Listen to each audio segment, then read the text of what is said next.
कक्षा 8वीं के मेरे प्रिय छात्र छात्राओं, पिछले पीरियड में बेटा हम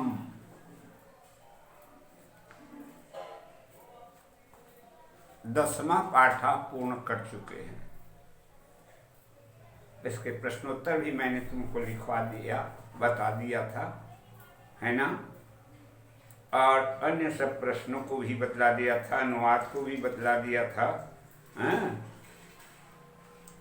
तो इसके जो अंतिम षष्ठम और अष्टम ये दो जो प्रश्न हैं, पाठ में प्रयुक्त क्री एवं भू धातु के रूप लट लकार वर्तमान काल एवं लिट लकार भविष्यत काल में लिखी, ये जो है इसको लिख लेना बेटा। समझ में आया ना? क्योंकि ये अभ्यास करने से ज्ञान अर्जन होता है, ज्ञान बढ़ता है? बहुत अच्छी प्रक्रिया है। इन्होंने बताया भू धातु का कैसा रूप चलेगा और क्री का किस तरह से चलेगा, ये दोनों को वर्तमान काल अर्थात लट लकार और भविष्यत काल अर्थात लिट लकार, ये दोनों लकार में लिखने हैं।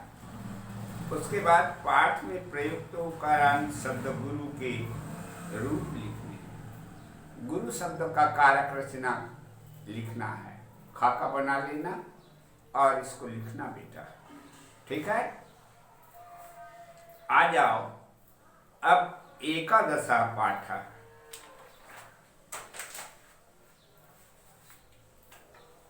एकादशा पाठ चतुरः वानरः। शब्द भेद में चतुरः कौन सा शब्द भेद है जानते हो?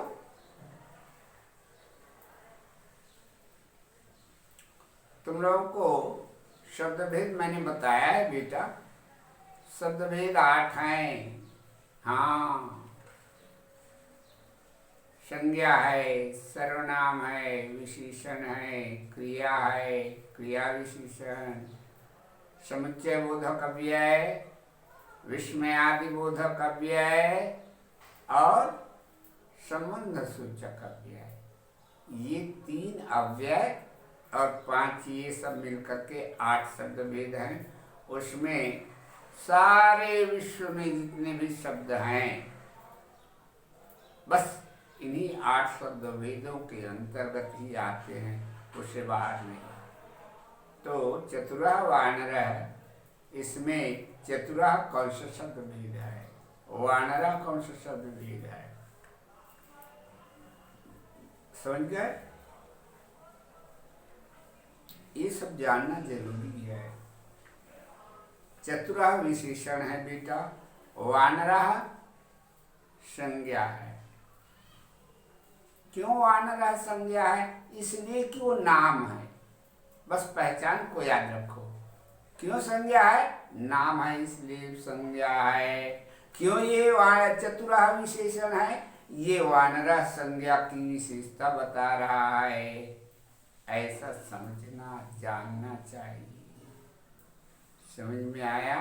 पहचान मैं तुमको बतला दिया बेटा, और पूछूंगा आगे तो ये पहचान याद रखना। समझ में आया ना?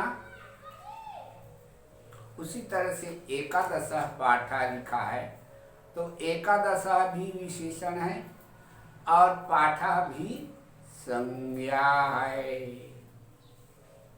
विशेषण अक्सर अपने विशेष से लगा हुआ होता है। तो जैसे चतुरा को हमने विशेषण कहा, तो उससे लगा हुआ क्या है? वानरः, वो संज्ञा है। उसी तरह से एकादशा विशेषण हो गया तो पाठा संज्ञा हो गया। ऐसा जानना बेटा। अब आ जाओ पाठ पर। देखो, चित्र को देख रहे हो ना? ये चित्र को देखो। एक बंदर है और इधर जल के अंदर, पानी के अंदर एक मगर है। दिखाई दे रहा है ना चित्र? हाँ, तो देखो बेटा क्या इसका कथा क्या है, हैं? एकस्मिन् नदी तीरे एकः जम्बू वृक्ष आसीत्। एकस्मिन् नदी तीरे, है ना, किसी नदी के किनारे एक जामुन का वृक्ष था, जम्बू वृक्ष, ठीक है। तस्मिन् एकः वानरः प्रतिवसति स्म, और उस वृक्ष में एक वानर रहता था।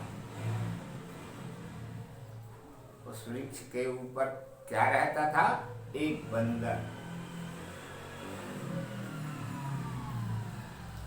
स नित्यं तस्य फलानि खादति स्म, वह उस जम्बू वृक्ष के फलों को खाता और मस्त रहता था, है ना।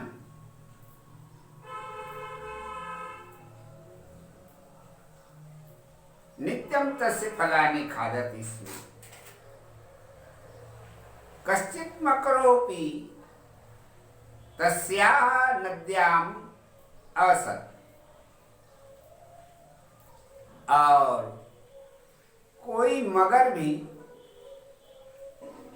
उसी जम्बू वृक्ष जो नदी के किनारे था, तो उस नदी में जल में रहता था। वो मगर किस में रहता है? जल में, बाहर नहीं रह सकता बेटा। तो वहां वो मगर रहता था।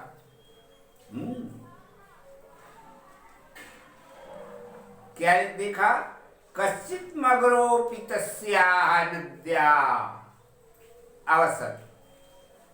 उसी नदी में एक मगर भी रहता था। वानरः प्रतिदिनं तस्मै जम्बूफलानि अयच्छत्। बंदर स्वयं खाता, और मगर जब पानी में उस जम्बू वृक्ष के नीचे आ जाता, तुम्हारे समुद्र के किनारे पर, नदी के किनारे, तब उसको ऊपर से गिरा गिरा करके ये फल, जम्बू का फल, क्या उसे दिया करता था। किसको देता था? किसको देता था? मगर को गिरा देता तो वो मगर प्राप्त कर लेता। इस तरह से मगर भी खाता जाता था।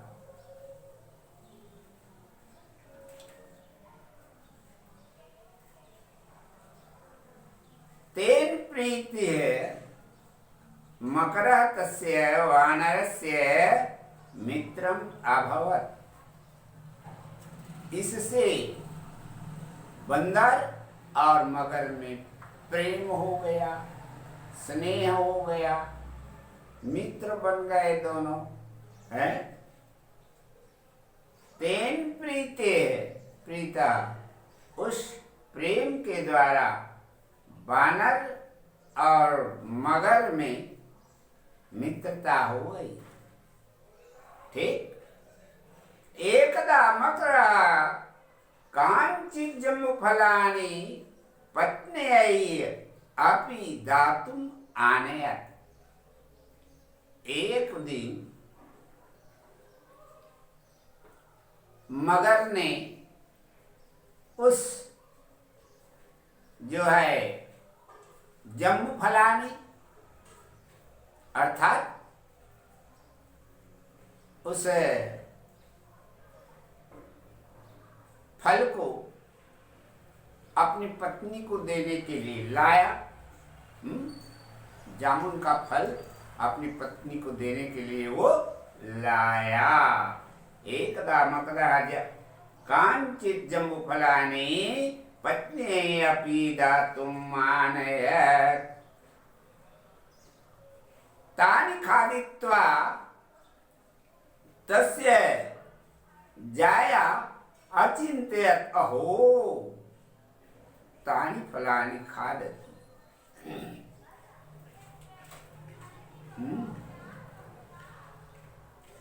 तानि खादित्वा उस फल को खाकर कौन? उसकी पत्नी। तानि खादित्वा तस्य जाया अचिंत्यत, वह सोची। क्या? उसकी पत्नी सोची, अहो यह प्रतिदिनम ईदृशानि फलानि खादति। अरे कहे, ये जो बंदर है इस प्रकार का फल खाता है। ईदृशानि फलानि खादति नूनं तस्य हृदयमपि अतिमधुरं भविष्यति। तो निश्चित ही इसका कलेजा, हृदय माने कलेजा, उसका हृदय जो है उसको कलेजा को हृदय कहते हैं बेटा। तो है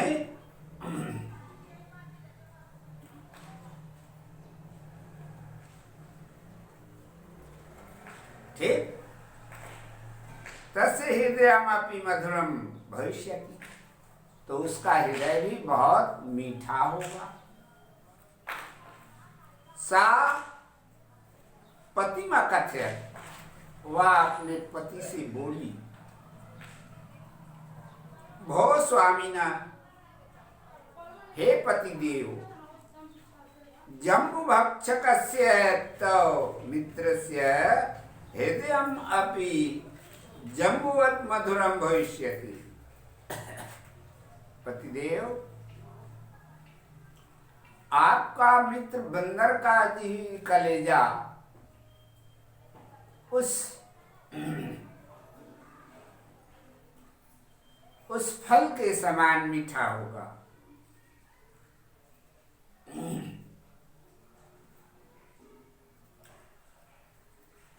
उस जम्बू फल के समान मीठा होगा। ठीक है।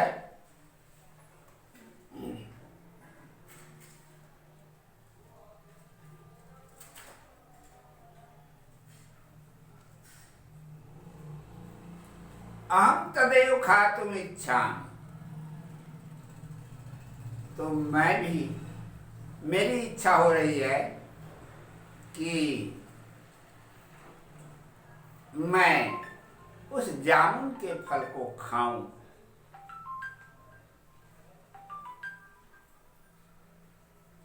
अहम तदेव खादितुम इच्छामि, मैं खाने की इच्छा करती हूं। तस्य हृदयं भक्षाय मम बलवती स्प्रिया, उसके हृदय को जब मैं खाऊंगी तो बड़ी ताकतवती हो जाऊंगी। यदि माम जीत्वा द्रष्टुम इच्छसि, पतिदेव, यदि आप मुझे जीवित रहना देखती हो, देखना चाहती हो, यदि माम जीविताम द्रष्टुम इच्छसि, तर्हि शीघ्रम आनय तस्य वानरस्य हृदयम, तो जल्दी से आप जा करके अपने मित्र के कलेजे को लाइए। पत्न्या हठात वीरसा मकरः नदी तीरम गत्वा तान वानरम अवदत्। पत्नी के जिद को मानकर वह मगर घर आ गया है और अपनी मित्र से बोला, क्या?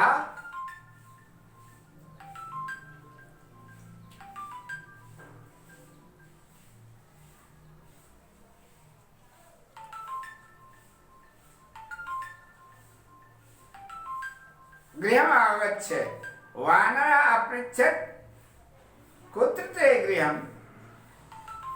न, अच्छा, द्रष्टुमिच्छसि। हाँ। पत्न्या हठात् सह मगर नदीतीरं गत्वा वानरः अवदत् बन्धो, वानर से बोला वो, कौन? मगर, तव भ्रातृजाया त्वां द्रष्टुमिच्छति, तुम्हारी भाभी यार तुमको देखना चाहती है, अतः मम गृहम् आगच्छ, चले आ, मेरे घर चलो। वानरः पृच्छत् कुत्र ते गृहम्, अरे तुम्हारा घर कहाँ है? वानर ने पूछा, कथम अहं तत्र गन्तुं शक्नोमि, तुम तो जल में रहते हो, तुम्हारे घर को मैं कैसे जा सकता हूं? मगर अवदत्, अलम चिंतया अहं त्वां स्वपृष्ठे धृत्वा गृहं नेष्यामि, तुम चिंता मत करो, मैं तुमको अपने पीठ पर बिठा करके ले जाऊंगा। तस्य वचनं श्रुत्वा विश्वसः वानरः तस्मात् वृक्षकस्कन्धात् अवतीर्य मकरं पृष्ठे उपाविशत्। इस तरह से तस्य वचनं श्रुत्वा, उसके वचन को सुन करके विश्वास से वह वानर उस मगर के कंधे पर बैठ गया। कंधात अवतीर्ण मकरम पृष्ठे उपाविशत्। अब शेष बेटा अगले पीरियड में पढ़ाऊंगा, ठीक?